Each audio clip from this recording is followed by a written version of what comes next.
Welcome back to Get Healthy with Dr. Cooper. On our show today, we're discussing colon cancer. And I have in my studio Dr. Samir, who is a gastroenterologist and expert on the subject. Before a break, we were discussing screening for colon cancer, and you discussed colonoscopy. Are there other modalities? Yes, there are other modalities as well, as I mentioned earlier about FIT, which can be done every year. Besides that, then we have CT colonoscopy. We have DNA testing, stool testing, commonly called as Cologuard. That can be done every 3 years as well.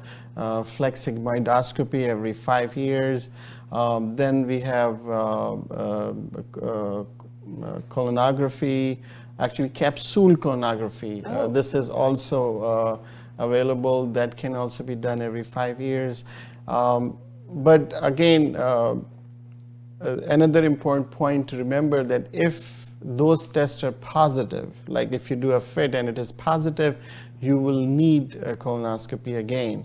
If the polyp or something is detected, or if the Cologuard test or any other modalities tell you that it is a positive exam, then you will need a colonoscopy to get a tissue diagnosis. That's right. So these things need to be kept in mind before you choose what is the best modality. Well, we already know the colonoscopy is the best, Yes. but sometimes the patients are hesitant. Exactly. And that's the only reason why I would suggest another modality, because I would tell them, if this is positive, then we still have to do the colonoscopy. Exactly, yes. So then if you're listening to me and you are hesitant, the colonoscopy is a very simple test. So please don't say no, but ask your doctor to guide your thoughts as you make your decision. Doctor, we're going to walk along here and we discuss more on colon cancer. Yes. Alrighty. So on this side, we are going to be looking at risk factors. Who are at risk for colon cancer? So let's put our first slide up on risk factors. And then I'll have Dr. Samir talk a little bit about that. All right. Okay. So risk factors for colon cancer, obviously age. As we grow older, we tend to develop colon cancer. A majority of the colon cancer, more than 85 to 90% of the colon cancer develop after age 50. So age is one risk factor.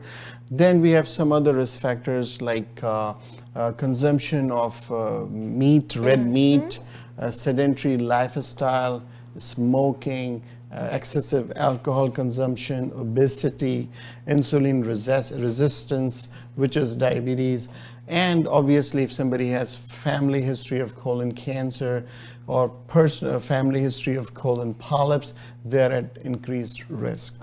I'm so happy that you began with modifiable risk factor. So apart from age, the first 4 factors you mentioned, they are modifiable. You did say consumption of meat, red meat. Red meat. You did say obesity. You did say diabetes. Smoking and inactivity. Can you imagine that all these are risk factors for colon cancer? Not only colon cancer, but all type cancers. So as you listen to us, as you listen to the show, Get Healthy with Dr. Cooper, you'll realize that there are many diseases that you can actually prevent using lifestyle modifications. Exactly. All right, let's move to the next slide. Let's look at some of the symptoms. And you did mention that sometimes there might be 0 symptom. Exactly. This is the key point. Actually, this is my message to my audience that colon cancer in the early stages is symptom-free. It does not have any symptoms. However, when the symptoms started to occur, usually it is too late. That's why it is important that look for those symptoms very carefully. The symptoms are abdominal pain, significant progressive constipation, which is not getting better, bleeding of any sort. If you notice blood from the rectum, this is a red flag, is a warning symptom. Don't ignore it. If diarrhea, weight loss, fatigue, iron deficiency, anemia. That's why you feel fatigue and tired all the time. So change in bowel habits, meaning you were having constipation, now you're having diarrhea, or vice versa. I mean, all those things are potential. What about pencil-like stool? Yeah, I mean, this is also, though it's not specific, but it is seen in any kind of obstruction. If there is an obstruction, then it can be a pencil, thin-shaped stool, which Dr. Cooper just mentioned, and these are important symptoms that we really need to look into it. Right, and as you scope your patients, we're going to look at what the actual picture would be inside. All right, so let's go to the next slide. Sure. All right, there we go. Yeah, here you can see that this is the colon lumen inside. We are actually inside of the colon, and here you can see is a polyp right there. And this is obviously a growth from the wall of the colon, as I was mentioning earlier in the beginning of our talk, that this is the precursor for colon cancer. So it does not belong here, it has to be out. And we can definitely take care of it during this exam. And here, as you can see, there is a snare going around this polyp, and this is my snare. You can cut it and take this polyp out. And by taking this polyp out, you're preventing colon cancer. There you go. Let's see the other slide. And here you can see this is a difficult, as I told you earlier, that my area of interest is difficult colons, where technically they're difficult to remove. So here you can see it's a kind of a flat polyp, though it's not large. We can remove even much larger polyp than this, but technically this is difficult to remove, and sometimes it is difficult to be detected as well, because they tend to be very flat. So we have different ways to handle this kind of problem, and what we do is that we inject to raise this polyp so that we can remove it. So this is called flat polyp. That's right. Any other slide there?